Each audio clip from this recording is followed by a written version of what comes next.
कमजोर पानी की बूंद पत्थर को चीर देती है। मैं यही बोल रहा हूं, शुरुआती रिजल्ट छोटा होता है और बाद में बहुत बड़ा हो जाता है। बहुत थोड़ा भी प्रयास अगर रोज करते रहे कोई प्रयास आपका वेस्ट नहीं जाएगा। जब तक तोड़ेंगे नहीं तब तक छोड़ेंगे नहीं। यही कहानी मेरे को अपने दिमाग के अंदर घुसानी है। अगर 1% बेटर होते रहे तो 37 गुना इंप्रूव कर जाएंगे साल के एंड में। पर 1% अगर बेहतर होने की जगह बदतर होते गए रोज, और रोज अगर लर्न नहीं किया और अपने ऊपर इन्वेस्ट नहीं किया, आप जीरो से नीचे चले जाएंगे, नेगेटिव में चले जाएंगे। बकवास करते हो कि मेरे से कुछ नहीं होगा, आम आदमी कुछ नहीं कर सकता, अकेला चना भाड़ नहीं फोड़ सकता, पहाड़ नहीं तोड़ सकता। अकेले चने नहीं पहाड़ तोड़ा था। थोड़ा पैसा रोज बचाने से आप मिलियनेयर नहीं बन जाओगे, लेकिन थोड़ा पैसा लंबे समय तक बचाने से आप बिलियनेयर जरूर बन जाओगे।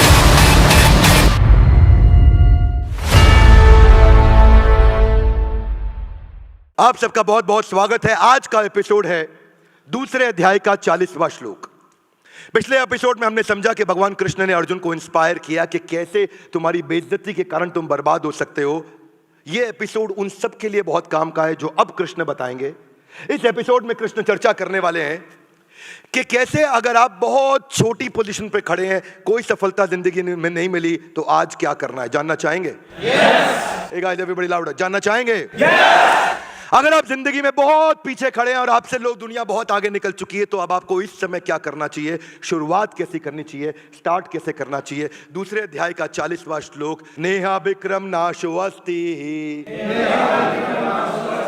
प्रत्यवायो न विद्यते स्वल्पमप्यस्य धर्मस्य त्रायते महतो भयात्।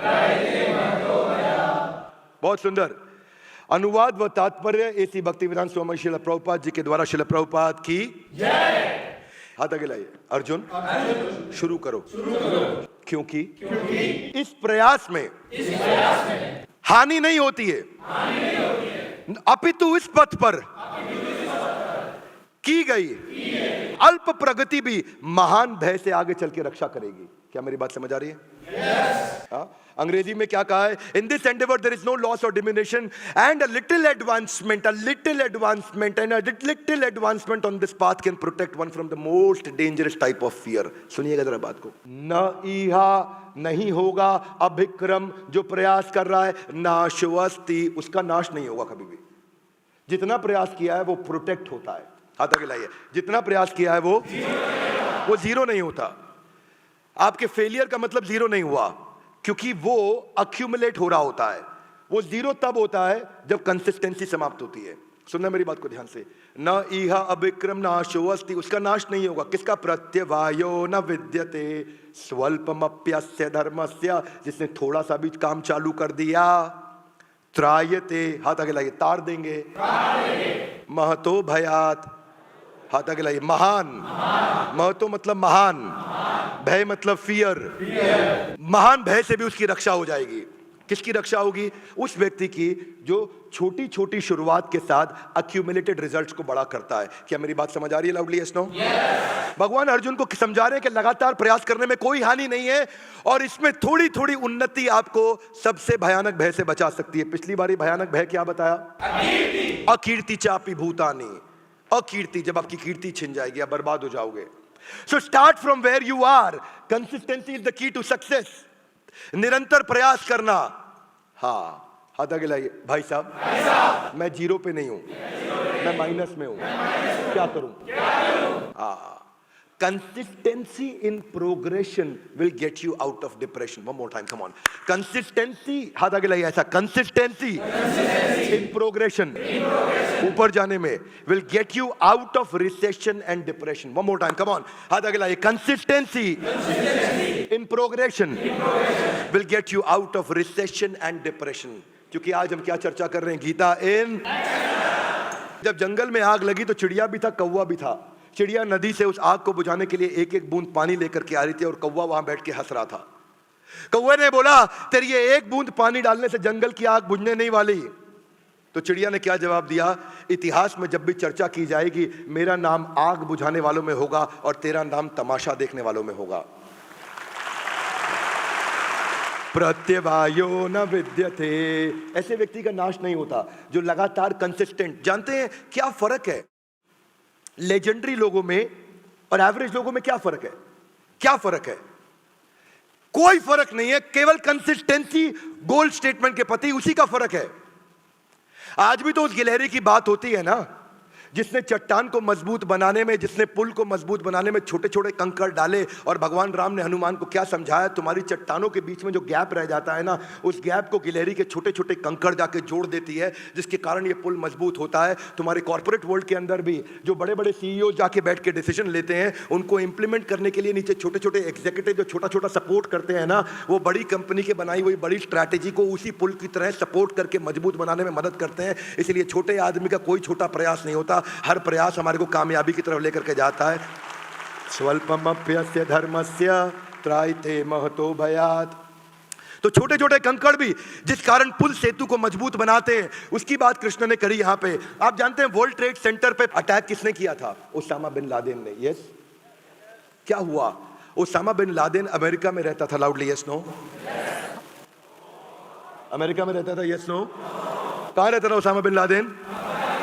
ओसामा बिन लादेन अफगानिस्तान में नहीं, पाकिस्तान के अबेटाबाद में था। 2001 में अटैक हुआ था और 2011 में जाके दूसरी देश के अंदर जाकर के उसको पकड़ के मारा गया। वो कंसिस्टेंट एफर्ट नहीं होता तो कभी भी देश के राष्ट्रपति का विश्व के ऊपर कभी विश्वास नहीं किया जाता। अमेरिका और इजराइल के बारे में यही माना जाता है। अपने देश के वीरप्पन को पकड़ने में समय लगा, शायद उतना कंसिस्टेंट एफर्ट नहीं था। 24 साल बाद वीरप्पन पकड़ा गया था और यहाँ दूसरे देश के अंदर जाकर के 10 साल में ओसामा बिन लादेन को उखाड़ा। मुद्दा है, if you get 1% better every day, you will get 3800% better, यानी कि 37 गुना ज्यादा बेहतर हो जाते हैं एक साल के अंदर 365 दिन में। बस 1% better every day, 1% better every day.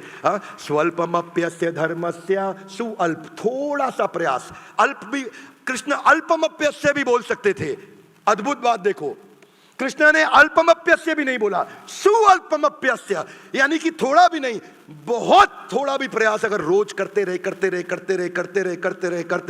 न इहा विक्रम नाशो अस्ति, कोई प्रयास आपका वेस्ट नहीं जाएगा। किसी का नाश नहीं होने वाला, किसी भी प्रयास का नाश नहीं होने वाला। When these efforts they get accumulated, results come so huge you can't even imagine। हाथ आगे लाइए। कैसे?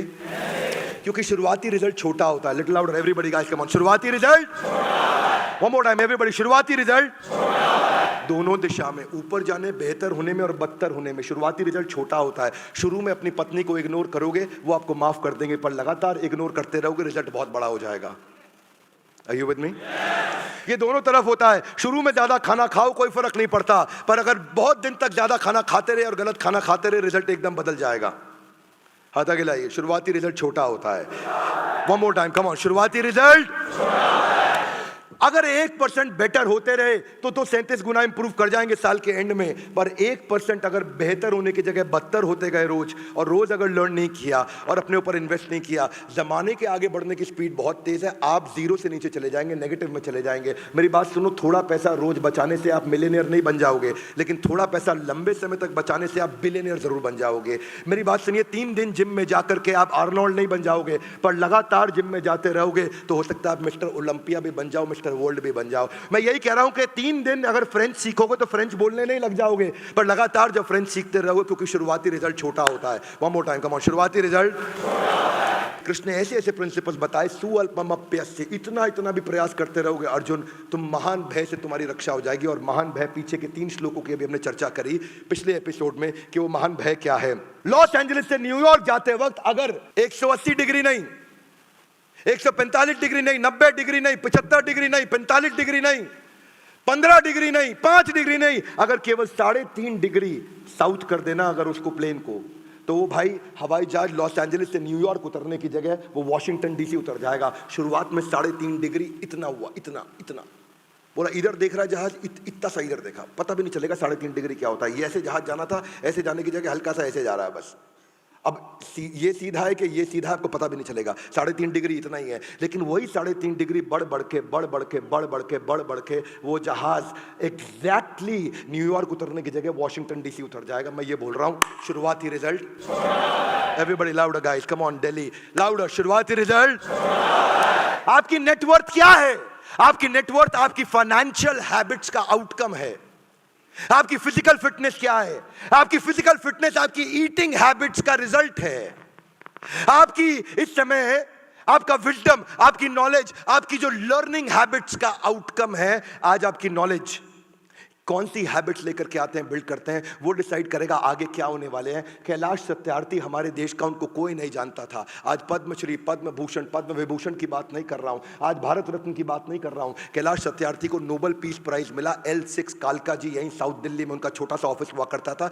सरकारी नौकरी उन्होंने 30 साल पहले छोड़ी थी। किस लिए? बचपन बचाओ आंदोलन, बचपन बचाओ आंदोलन, BBA, बचपन बचाओ आंदोलन। और बचपन बचाओ आंदोलन में बंधुआ मजदूरों के लिए लड़ाई लड़ी। 1 लाख बच्चों को उन्होंने बचाया। आज पूरी दुनिया के अंदर उनको जनक माना जाता है। Global rights for child rights. आप जानते हैं वो क्या कर रहे हैं? लगातार बच्चों के लिए काम करते रहे, करते रहे, करते रहे, करते रहे, करते रहे। बहुत सारी छोटी बच्चियों को वेश्यावृत्ति से उन्होंने बचाया। लेकिन आज हम उनको जानते हैं कि उनके छोटे छोटे कंसिस्टेंट एफर्ट थे। जब उनको दुनिया का सबसे बड़ा रिकॉग्निशन, नोबेल पीस प्राइज किसी भारतीय को मिला, कैलाश सत्यार्थी को, अभी कुछ साल पहले, तब आज हम कैलाश सत्यार्थी को पहचान रहे हैं।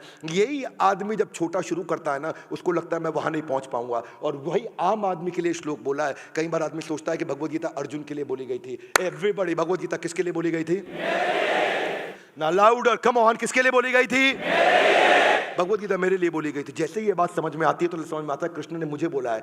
यहां ना ऐसे अगर बैठ के सुनोगे तो फायदा नहीं होगा। आज डिसीजन लेकर के जाओ तो फायदा होगा, डिसीजन नहीं लोगे तो फायदा नहीं होगा। नहीं तो क्या होगा? आप आए, मजे लिए, चले गए। कितने कितने लोगों ने दशरथ मांझी की वो मूवी देखी थी, द मांझी मैन, जो पावरफुल मूवी थी। दशरथ मांझी की मूवी क्या थी? वो गया बिहार के पास रहा करता था, एक बहुत छोटे गांव में। 1959 की बात है। फाल्गुनी नाम की उसकी पत्नी, जिससे वो इतना प्रेम करता था, इतना प्रेम करता था, इतना प्रेम करता था। इसीलिए मैं बोलता हूं, आता मांझी सटकली, केवल जिद्दी आदमी इतिहास रचता है। दशरथ मांझी की जो कहानी थी ना, वो फाल्गुनी को लेकर के थी। फाल्गुनी गर्भवती थी, उसको पहाड़ पे खाना देने आ रही थी। पहाड़ पे चढ़ते चढ़ते जब वो नीचे गिर गई तो खूनम खून हो गई। उसको पता चला, भागा अपने घर की तरफ, अपनी पत्नी को उठाया, अपनी पीठ पे खूनम खून, खून से लिपटी सनी हुई पत्नी को लेकर के अस्पताल की तरफ भागा, जो कि 70 किलोमीटर दूर अस्पताल था। और उसके पास कोई व्हीकल नहीं था, क्योंकि उस पहाड़ को पार करके जाना था 70 किलोमीटर। उसकी जब पत्नी को अस्पताल लेके गया, पहुंचा तो ब्रॉट डेड बोला डॉक्टर ने कि आप इसको मुर्दा लेकर के आए हैं, ये मर चुकी है। दशरथ मांझी को इतना गुस्सा था, इतना गुस्सा था, उस पहाड़ पे हथौड़ी छेना लेकर के लग गया। और हथौड़ी छेना लेकर के 22 साल तक उस पहाड़ को तोड़ता रहा। 9 मीटर की गहरी सड़क बना दी। और वही पहाड़ जिससे पहले 55 किलोमीटर का रास्ता था, वो 15 किलोमीटर का रास्ता रह गया। आज पूरा देश, पूरी दुनिया मांझी माउंटेन मैन को जानती है। क्यों? स्वल्पमप्यस्य धर्मस्य त्रायते महतो भयात्। स्वल्पमप्यस्य, थोड़ा थोड़ा प्रयास चालू करो। हथौड़ी छेना आज भी किसी को बोलो कोई नहीं उठाएगा। लेकिन बस ये प्रिंसिपल समझ में आ गया भगवत गीता, जिसने दिमाग में घुसा लिया ना, वो आदमी कुछ भी कर सकता है। इसलिए ये श्लोक मुझे लगता है कि एक आम इंसान के लिए बोला गया था, ये एक आम आदमी के लिए बोला गया था, जो कुछ भी कर सकता है। जब तक तोड़ेंगे नहीं तब तक छोड़ेंगे नहीं। यही कहानी मेरे को अपने दिमाग के अंदर घुसानी है। जब तक तोड़ेंगे नहीं तब तक छोड़ेंगे नहीं। यहाँ बैठने का फायदा नहीं है। Everybody little louder with me, come on. जब तक तोड़ेंगे नहीं तब तक छोड़ेंगे नहीं। ये अपने आप से कह रहे हो, लिटिल लाउडर, कम ऑन। जब तक तोड़ेंगे नहीं तब तक, जब तक तोड़ेंगे नहीं, अपने आप से बोलो, कम ऑन। आंख बंद करके, लाउडेस्ट पॉसिबल, ऊंची आवाज में, गर्दन ऊपर। और जो वीडियो में देख रहा है वो भी, जब तक तोड़ेंगे नहीं। मुद्दा यही है, मुद्दा यही है, तब तक छोड़ेंगे नहीं। लेकिन क्या लोगों को रातों रात अमीर बनना है? जो स्टॉक मार्केट है ना, ये कभी भी रातों रात अमीर नहीं बना सकती, रातों रात गरीब तो बना सकती है आपको। स्टॉक मार्केट में भी राकेश झुनझुनवाला 5000 रुपए लेके चालू किए थे। और क्या मारवाड़ी मिडिल क्लास फैमिली से आए थे राकेश झुनझुनवाला, आज 40,000 करोड़ रुपए की नेटवर्थ पे गए। लेकिन जब 5000 रुपए लाके चालू किया था उन्होंने टाइटन के अंदर, उन्होंने बाद में एक चाय की पत्ती के टाटा टी के अंदर उन्होंने इन्वेस्ट किया था। और उसको भी जूम होते होते होते होते 3 साल लग गए, जो 25 लाख रुपए बना, क्योंकि उसके साथ टिके रहेंगे। बाद में उन्होंने टाइटन में भी काफी इन्वेस्ट किया। 30-32 रुपए के भाव पे उन्होंने 2002 में टाइटन खरीदा था। 2022 के अंदर वही उनके 40,000 करोड़ के पोर्टफोलियो में 11,000 करोड़ का केवल टाइटन था उसके अंदर में। यही बता रहे राकेश झुनझुनवाला के कंसिस्टेंसी और पैशन के साथ में आप स्टॉक मार्केट को जीत सकते हो, अगर आपके पास कंसिस्टेंसी और पैशन है। पर लफड़ा क्या है? मेरे को आज रात को चाहिए सब कुछ। कृष्ण कह रहे हैं स्वल्पमप्यस्य, आप कह रहे हैं नहीं, सब कुछ मेरा अपनस्य हो जाए, सब कुछ मेरे को चाहिए, अभी चाहिए, अभी चाहिए, अभी नहीं। ये जो है ना, आप क्योंकि 3 दिन जिम जाने के बाद कपड़े उतार के शीशे के सामने देखते हो कुछ होता नहीं तो लगता कुछ होएगा ही नहीं, होएगा। स्वल्पमप्यस्य धर्मस्य त्रायते महतो भयात्। मुद्दा सारा का सारा यही है। ये लोग बीच में छोड़ते हैं ना, लफड़ा उन्हीं का है। ये रोज बंदर की तरह छलांग मार के अलग अलग चीजें बदलते हैं, अलग अलग फैक्ट्री बदलते हैं, अलग अलग धंधा बदलते हैं, अलग अलग स्टार्टअप बदलते हैं। दिक्कत उनके साथ ही है। थॉमस एल्वा एडिसन के बारे में पहले भी बता चुका हूं, 3000 थ्योरीज पे उन्होंने काम किया था, जिसमें वो 10,000 दफा फेल हुए थे बल्ब बनाने के लिए। 3000 अलग अलग थ्योरी पे वो ट्राई करते रहे बल्ब बनाने के लिए, बल्ब बनाने के लिए, बल्ब बनाने के लिए। सन 1870 की बात कर रहा हूं। और लगातार कुछ साल लगे उनको 3000 थ्योरीज को अलग अलग अप्लाई करने में, जिसमें 10,000 बार फेल हुए। और उसके बाद जब उन्होंने बल्ब बनाया तो किसी ने उनसे कहा कि तुम 10,000 दफा फेल हो गए तो बड़ी कमाल की बात है, तुम कैसे लगे रहे, कैसे लगे रहे? बोला ना ना, मैं कभी फेल नहीं हुआ। बोला 10,000 फेलियर थे वो? तो बोला मैं अलग अलग तरीके सीख गया जिनसे बल्ब बनता नहीं, मैं हर बार सीखता गया। वही है स्वल्पमप्यस्य धर्मस्य त्रायते महतो भयात्। हर आदमी अब जो आज सफल हुआ है उसके जीवन में जाने में या अनजाने में गीता के प्रिंसिपल्स उसने इंप्लीमेंट किए थे। पर समस्या क्या है? धार्मिक चश्मे को उतारने का मेरा मुद्दा है। इस देश का धार्मिक चश्मा उतार करके व्यवहारिक चश्मा उसको पहनाऊंगा मैं, कि भगवत गीता को लेकर के हम इस पूरे देश के अंदर एक नया अमली जामा क्रिएट करने जा रहे हैं। मैं एक नया नैरेटिव सेट करने जा रहा हूं पूरे देश के अंदर, कि भगवत गीता की जो सीरीज चालू की है मैंने, एपिसोड्स की, एक के बाद एक यूट्यूब पे आ रहा है, पूरा देश इन सारे एपिसोड्स को देखेगा और अपने बच्चों को दिखाएगा कि बेटा तुझे जिंदगी में ताकतवर बनना है। जिस दिन गीता हाथ में ले ली तुझे पृथ्वी पे कोई हरा नहीं पाएगा। जानते हैं सबसे बड़ी बात एडिसन की यही थी, वो एक प्रोडक्ट से दूसरे प्रोडक्ट पे जंप नहीं करता था। एक फेलियर के बाद में अपने गोल को बदलता नहीं था, वो अपनी स्ट्रैटेजी बदलता था। आदमी की तकलीफ यही है, जब गोल अचीव नहीं होता वो गोल बदल देता है। और एडिसन बोलता है जब गोल अचीव नहीं होता तो मैं स्ट्रैटेजी बदल देता हूं। इसीलिए गोल नहीं बदलना, आपको स्ट्रैटेजी बदलनी है। मेरे बड़ा भारत शो में मैं ऐसे ही सुपर हीरोज को लेकर के आता हूं। जानते हैं मैं शरीफ चाचा की बात करी हो, पद्मश्री चाचा शरीफ, देखा है किसी ने वो एपिसोड? कम ऑन, बड़ा भारत में देखा है आपने एपिसोड? चाचा शरीफ का एपिसोड देख लेना, आंख में आंसू आ जाएंगे। पहली बार मैं ऑन स्क्रीन वीडियो पर रो पड़ा था चाचा शरीफ के बारे में देख करके। जानते हैं पिछले 30 सालों में 25,000 लाशें, अगर हिंदू है तो जलाते हैं, मुसलमान है तो दफनाते हैं, जिसका अंतिम संस्कार नहीं होता। चाचा शरीफ उसके अपने पिता कहलाए जाते हैं। चाचा शरीफ जिनका अपना बेटा 1991 में किसी ने मार करके नदी में फेंक दिया, उनको अपने बेटे की लाश नहीं मिली, उसका अंतिम संस्कार नहीं हो सका, इसीलिए चाचा शरीफ ने वो प्रयास किया। पर आज उनके छोटे छोटे प्रयास के बाद आज प्रधानमंत्री मोदी से लेकर के राष्ट्रपति से लेकर हर आदमी उनके सामने गर्दन झुका करके उनको नमन करता है, क्योंकि बिना भेदभाव के उन्होंने देश के लिए सेवा करी, लगातार करते रहे। स्वल्पमप्यस्य कितनी तकलीफें आई होंगी, पर दिक्कत यही है कि अपने को तकलीफ आती है ना, अपन रास्ते में छोड़ देते हैं। रास्ते में छोड़ना नहीं है, आपको रास्ता बदल के उसी लक्ष्य पे पहुंचना है, रास्ते में छोड़ना नहीं है। जब चाचा शरीफ ने शुरू किया था ना तो लोग उनको जल्लाद बोला करते थे, उनको कहते थे बदबू आती है, नाक से कोड़ लिया करते थे, उनको साथ में बैठ के खाने नहीं खाने दिया करते थे, उनको किसी दावत में नहीं बुलाया जाता था, उनकी शक्ल नहीं देखते थे, उनको पागल कहा करता था। लेकिन consistency in progression will get you out of recession and depression. Golden statement है, जिंदगी में डाल लो, क्योंकि पत्थर पे पानी की बूंद, टप लिटिल लाउडर, कम ऑन, पत्थर पे पानी की बूंद, पत्थर पे पानी की बूंद, पत्थर पे पानी की बूंद, पत्थर पे पानी की बूंद, यही टप टप टप टप टप टप टप टप टप टप टप टप टप कमजोर पानी की बूंद पत्थर को चीर देती है। मैं यही बोल रहा हूं, शुरुआती रिजल्ट छोटा होता है और बाद में बहुत बड़ा हो जाता है। स्वल्पमप्यस्य धर्मस्य त्रायते महतो भयात्। कहीं से तो शुरू करूंगा। ए गाइस एवरीबॉडी कम ऑन, कहीं से तो शुरू करूंगा। अच्छे दिन कब आएंगे? अभी। कम ऑन, अच्छे दिन कब आएंगे? लाउडर, अच्छे दिन कब आएंगे? कौन लाएगा? ये अच्छे दिन मैं लाऊंगा। किसकी जिम्मेदारी है? मेरी। किसी को पूछने का नहीं, सवाल करने का नहीं। अच्छे दिन लाने की जिम्मेदारी मेरी है। Would you agree with me little louder? Yes no?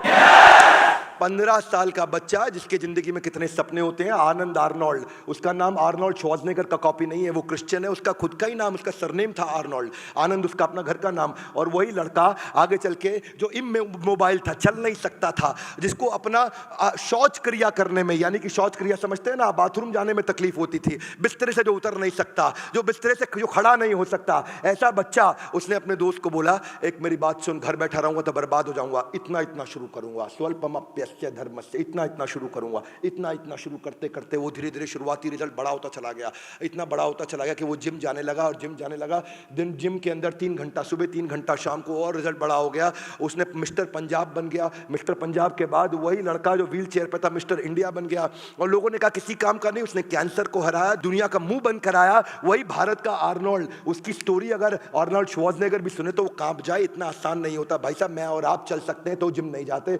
वो चल नहीं सकता था, उठ नहीं सकता था, हर समय कोई ना कोई व्हील चेयर पर उसको गोद में उठा करके, उसको गोद में लेकर के जाया करता था। आज आनंद आर्नोल्ड एकमात्र भारतीय है जिसको दुनिया का सबसे बड़ा बॉडी बिल्डिंग का टाइटल मिला है, वो है मिस्टर ओलंपिया। करीमुल हक, करीमुल का नाम ही है, कर अमल, करीमुल, करीमुल, करीमुल हक। हाँ, वो बोलते हैं ना मैं मुसलमान हूँ ना मैं हिंदू हूँ, लोग मुझे मुसलमान समझते हैं, करीमुल हक। हाँ, मेरा मुसलमान परिवार में जन्म हुआ पर मैं भारतीय हूँ, देश की सेवा करूँगा। उसने एम्बुलेंस दादा, छोटी सी बाइक को एम्बुलेंस बना दिया नॉर्थ ईस्ट के अंदर। वो शुरू में जब लोग बीमार पड़ते थे तो 70 किलोमीटर दूर उनका अस्पताल होता था, तो बाइक को एम्बुलेंस बना करके साइड में करीमुल हक लोगों को लेकर जाया करते थे। मजाक उड़ाते थे ना, जो उनकी एक पड़ोसन औरत थी वो उनका बहुत मजाक उड़ाया करती थी, वो बहुत बकवास करती थी, उनको गाली भी देती थी। और क्या हुआ, वो एक दिन एम्बुलेंस दादा को सुबह सुबह फोन आया, बोला वो जो औरत आपको गाली देती थी उसको सांप ने काट लिया, मर जाएगी बेचारी, उसको अस्पताल ले जाओ। और फिर वही औरत जो जिंदगी भर उसका मजाक उड़ाती थी, उसको साथ में लिटाया उन्होंने अपने एम्बुलेंस, यानी कि जो बाइक की एम्बुलेंस, बाजू में छोटा सा पहिए के साथ में एक एक्सटेंशन लगा रखा था, उस पर लिटा के लेके गए। और वहां रास्ते में हो गया ट्रैफिक जैम, जंगल था, जंगल में छोटी सड़क होती थी, वहां पे कुछ जानवर आके, हाथी आकर के गाड़ियों को उलट देते थे, ट्रैफिक जैम हो गया। उस ट्रैफिक जैम में एक और एम्बुलेंस थी, वो वहीं फंसी हुई थी, उसमें भी किसी को सांप ने काटा था, वो एम्बुलेंस वहीं फंसी रही। इन्होंने अपनी बाइक को नीचे कच्ची पटरी पर उतारा और बाद में आगे चढ़ा करके उसको ले गए। उस औरत को टाइम से अस्पताल पहुंचाया, वो बच गई। लेकिन वो एम्बुलेंस जो बड़ी वाली एम्बुलेंस थी, जिसमें पीछे एक और जिसको जहर आ गया था सांप के काटने का, उस बेचारी का देहांत हो गया। जो मजाक उड़ाती रहती थी उनको एम्बुलेंस दादा ने बचा लिया, और उसके बाद एम्बुलेंस दादा को लोगों ने जानना पहचानना शुरू किया। आगे चल के उनको बजाज फैमिली ने भी अपनी तरफ से एक बजाज की मोटरसाइकिल दी। धीरे धीरे धीरे धीरे लोग उनको जानने पहचानने लगे। आज तक पिछले 24 साल में 5000 लोगों की जिंदगी उन्होंने मरने से बचाया है, बिना रुके बिना थके।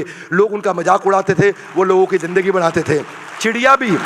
चिड़िया भी तनका इकट्ठा कर करके अपना घोंसला बनाती है। एम्बुलेंस दादा ने जिंदगी में अपना मकान नहीं बनाया, बारिश आती थी तो पानी उनके घर में गिर जाता था। एम्बुलेंस दादा एक ऐसे अद्भुत व्यक्ति, और जो घर में पानी गिरता, सांप आ जाते, लेकिन अपना घर नहीं बनाया, अस्पताल बना दिया जहां गरीबों को वहीं पास में इलाज करेंगे। आज मैं बड़ा भारत की कम्युनिटी को, आज मैं बड़ा बिजनेस की कम्युनिटी को मैं रिक्वेस्ट करता हूं कि ऐसे लोगों की मदद करें, आए। और आज वो इतने बड़े हो गए, उनका ओहदा इतना बड़ा हो गया, उनके 4500 रुपये महीने की नौकरी किया करते थे। 4500 रुपये महीना बोल रहा हूं मैं, 5000 रुपये महीना नहीं, 4500 रुपये महीने की नौकरी करते थे वो एम्बुलेंस दादा करीमुल हक। हाँ, और वही करीमुल हक ने आज प्रधानमंत्री मोदी उनको साथ में लेके सेल्फी लेना सिखाते हैं, राष्ट्रपति उनको अपने घर पे बुलाते हैं, उनको अमिताभ बच्चन हॉट सीट पे बिठाते हैं, आज हम उनको बड़ा भारत में बुलाते हैं। आज करीमुल हक, ऐसे लोगों को हमें धन्यवाद करना चाहिए जो हमारे को सिखाते हैं, जो हम इसी को कहते हैं कि consistency in progression will get you out of recession and depression.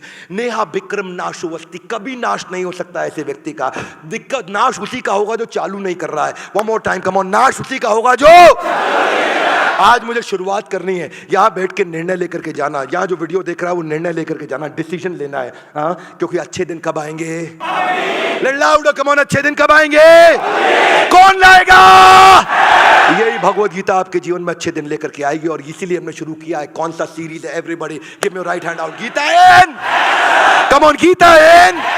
भगवत गीता को एक्शन में उतारना, लाल कपड़े में लपेट के नहीं रखना है। लाल कपड़े पर लपेट के कसम खाना वो ज्यादा बड़ा अपराध है, बजाय के गीता को अपने जीवन में नहीं उतारना। उठाइए, रोज अपने बच्चों को समझाइए कि गीता को जीवन को बेहतर बनाने के लिए पढ़ें। और अगर नहीं पढ़ पा रहे, नहीं समझ में आ रही, इस सारे एपिसोड को, पूरा एक एक एपिसोड को ध्यान से देखें और अपने बच्चों को तो जरूर दिखाएं, साथ में बिठा के दिखाएं, पूछे उनकी जिंदगी में लर्निंग क्या है। नैरेटिव बदलने की कसम खाइए इस पूरे देश के अंदर कि भगवत गीता लोगों की कैसे जिंदगी बदल सकती है। एक के बाद एक सारे एपिसोड एक एक श्लोक पे हम लेते चले जाएंगे और पूरी भगवत गीता को पूरे देश तक पहुंचाएंगे। हमारे साथ जुड़े रहने के लिए, इस एपिसोड को पूरा देखने के लिए आप सबका दोबारा हृदय की गहराई से प्रेम पूर्वक बहुत बहुत धन्यवाद।